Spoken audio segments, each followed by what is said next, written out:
పాతిళ్ళు అమ్మేసినాక కూడా ఆ ఇంటి మీద నాదే పెత్తనం అంటే నడుస్తుందా?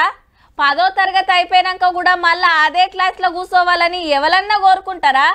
కొలువులకెళ్ళి రిటైర్ అయినాక కూడా ఇంకా అదే కుర్చీలో కూర్చుంటా అంటే ఊకుంటారా? కానీ రాజకీయంలో మాత్రం కొన్నిసార్లు గట్లనే నడుస్తుందో. పదవి పోయినా పెత్తనం కోసం తనలాడుతుంటారు కొందరు.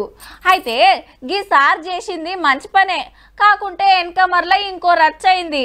ఎందుకంటే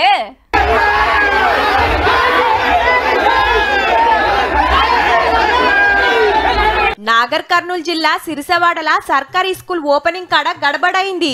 పాత ఎమ్మెల్యే మర్రి జనార్దన్ రెడ్డి సారు బడి ఓపెనింగ్ చేస్తే అటెంక ఇప్పటి ఎమ్మెల్యే కూచికుళ్ళ రాజశేఖర్ రెడ్డి సార్ మనుషులొచ్చి లొల్లి వేసిండ్రు అట్లెట్లా తెరుస్తాడని.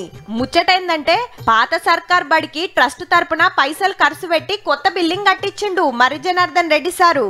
పనులు చాలైతప్పుడు సారు ఎమ్మెల్యే ఓపెనింగ్ టైం కి మాజీ అయిండు. అప్పటికే పాత చదువుల మంత్రి సబితమ్మ జనార్దన్ రెడ్డి సార్ పేరు మీద శిలాఫలకాలు కట్టిరట. ఎమ్మెల్యే మారంగానే ఈ సార్ పేరు మీద ఇంకోటి పెట్టిండ్రు. ఇక పాత ఎమ్మెల్యే గారు వచ్చి ఆయన పేరు మీద ఉన్న శంకుబండకు పరద గుంజి ఓపెనింగ్ చేస్తే కాంగ్రెస్ వాళ్ళు గరమైండ్రు. గిదేం తరీకాని ట్రస్ట్ తరపున బడి మంచిగా చేస్తుడు అందరు తారీఫ్ చేయాల్సిన ముచ్చటే. కానీ ప్రోటోకాల్ తప్పి మాజీ అయినాక కూడా ఎమ్మెల్యే లెక్క ఓపెనింగ్ చేసుడేంది సారు?